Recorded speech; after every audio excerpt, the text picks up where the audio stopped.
भारतीय किसान यूनियन टिकैत ने महामहिम राष्ट्रपति भारत सरकार को जिला अधिकारी द्वारा सौंपा ज्ञापन। बरेली, सोमवीर सिंह जिला अध्यक्ष भारतीय किसान यूनियन टिकैत के नेतृत्व में जिला अधिकारी द्वारा महामहिम राष्ट्रपति को सौंपा गया ज्ञापन। इस मौके पर चौधरी शिशुपाल सिंह प्रदेश महासचिव ने कहा, हरियाणा पंजाब के बॉर्डर शंभू घनौली पर 13 माह से भी अधिक समय से अपनी मांगों को लेकर आंदोलन कर रहे किसानों को पंजाब व केंद्र सरकार के इशारे पर धरना स्थल से हटाने का काम किया गया है। इस कार्रवाई की भारतीय किसान यूनियन कड़े शब्दों में निंदा करती है। इस मौके पर जिला उपाध्यक्ष पंकज शर्मा, जिला उपाध्यक्ष कुलदीप राठी, जिला महासचिव चौधरी रविंद्र सिंह, जिला प्रभारी पप्पू गंगवार, सुनील यादव, तहसील अध्यक्ष फरीदपुर, तहसील अध्यक्ष आंवला महाराज सिंह यादव, जिला संयोजक उदल सिंह वर्मा, तहसील कोषाध्यक्ष देव शरण वर्मा, ब्लॉक अध्यक्ष रामनगर आंवला सुनील वर्मा एवं बड़ी संख्या में कार्यकर्ता उपस्थित रहे। बैठे हुए थे खनौरी बॉर्डर पर। आज सरकार ने बिना कारण के, बिना वजह से उन्हें वहां से बचा दिया है, उन्हें गिरफ्तार किया है। जो गैर कानूनी है, बात करनी चाहिए थी, बात करके उनकी बात माननी चाहिए थी। और अब भी मैं पंजाब सरकार से यही रखता हूं कि दोबारा उन्हें बुला के उनसे वार्ता करें और वार्ता से ही उनकी समस्या का हल करें। ये जो देश में है लोकतंत्र है, इसे लोकतंत्र को जिंदा रहने दे। हर आदमी का अधिकार है अपनी मांगों को रखने के लिए। ये गैर कानूनी था जो पुलिस बल से जबरदस्ती किसानों को गिरफ्तार किया और उनसे वार्ता नहीं की गई। अब देश के लिए वो कोई अपने लिए थोड़ी मांग रहा था, वो तो अपने पूरे देश के लिए अपनी मांगे रख रहा था, पूरे देश के लिए था। एमएसपी कोई एक आदमी के लिए नहीं। और भाई सभी को जो अधिक से अधिक मूल्य मिलता है, अब तो न्यूनतम मूल्य लेने के लिए तैयार। हाँ, जो कम से कम मूल्य हो वो किसान को दिया जाए। इसके साथ साथ किसानों की और अपनी जिला लेवल की काफी समस्याएं हैं। हम कम से कम 3 साल से लगातार ज्ञापन दे रहे हैं।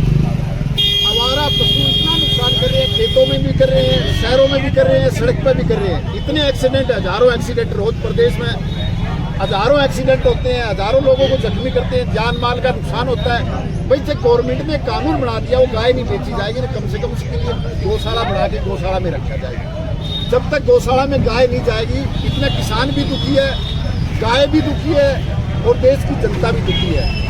इसके साथ साथ किसानों की और समस्या, जैसे अब सरसों का समय आ गया, हमारी सरसों के लिए अब सरकारी खरीद होनी चाहिए। उसके लिए न्यूनतम मूल्य के लिए सरकारी खरीद करनी चाहिए। अब हमारे ओने पौने दावों में हमारी सरसों 5000 में, 51-5200 रुपये में, 4800 रुपये में बिक रही है, जिसका मूल्य सरकारी मूल्य जिसका 5800-5900 रुपये है। तो मेरी गवर्नमेंट से ये भी मांग है, भाई जब हमें आपने न्यूनतम मूल्य दे दिया है तो क्यों नहीं सरसों के क्यों नहीं लगाए आपने? सरसों के लिए हर जगह कांटा लगना चाहिए, पूरे प्रदेश में इसकी खरीद होनी चाहिए।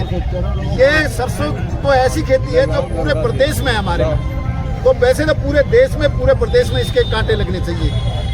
इसके साथ साथ किसानों को सबसे, जैसे अब गेहूं का सीजन आ रहा है तो जो गेहूं के कांटे लगने चाहिए, गेहूं के कांटे लग के जो धांधलेबाजी करते हैं, पर क्विंटल पर किससे 200 रुपये लेते हैं, 400 रुपये लेते हैं, वो नहीं लेने चाहिए। निष्पक्ष से जो किसान आवे और उसकी आते ही तुलाई करे।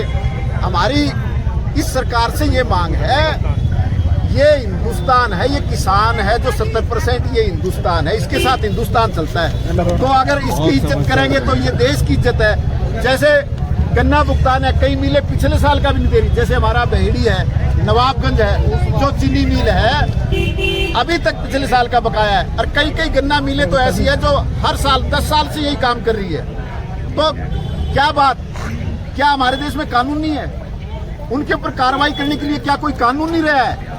क्यों नहीं करते उन चीनी मिलों पर जो कम से कम 10 साल से यही आदी हो रही है, जो किसी को भी 1 रुपया नहीं देना है तो 1 साल रोक के देना है। तो हमारी सरकार से ये है, अब की बार ऐसा आगे कहीं ना हो। चाहे वो सरकारी मिले, उन पर कोई कार्रवाई करो, कुर्की करो, दूसरे को दो या सरकार अपने अंडर में लो। किसानों का पैसा समय पर मिलना चाहिए।